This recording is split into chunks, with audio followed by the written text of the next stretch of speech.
كما تعلمون بعد الزلزال الذي حصل في صباح 6 شباط استنفرت الإدارة الذاتية بكل ما تملك من إمكانيات محدودة من أجل تخفيف العبء على الأهالي الموجودين في منطقة الشهبة بالإضافة للعوائل الوافدة من حلب. كما تعلمون المنطقة محاصرة حتى الآن، نعاني بشدة من موضوع الحصار الذي يفرضه النظام علينا، حيث يمنع دخول المحروقات ويمنع دخول الغاز، كما يمنع دخول القوافل المساعدات الإدارة الذاتية ومساعدات القادمة من مناطق أخرى. إضافة إلى ذلك يقوم النظام بفرض أتاوات كبيرة جدا على القوافل المساعدات الإنسانية التي تأتي إلى المنطقة، ويقوم بأخذ قسم كبير منها أيضا. حتى الآن لم يسمح النظام بدخول قوافل المساعدات المقدمة من الإدارة الذاتية رغم مرور أكثر من 20 يوم على الزلزال الذي حصل.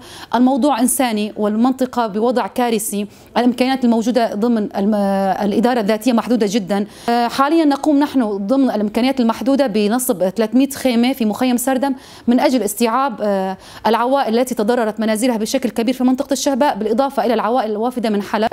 يعني الإدارة تحاول قدر المستطاع بضمن الإمكانيات المتاحة والموجودة لديها باستيعاب الأهالي.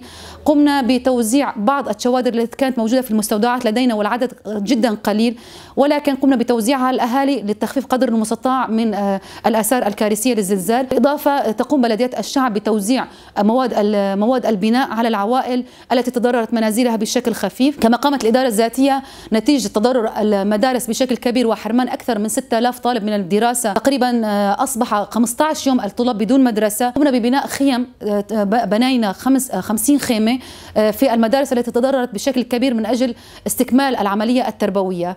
لذلك نناشد المنظمات الدولية بدعم المنطقة بشكل أكبر، كما نطلب من النظام تسهيل دخول القوافل المساعدات الإنسانية إلى المنطقة.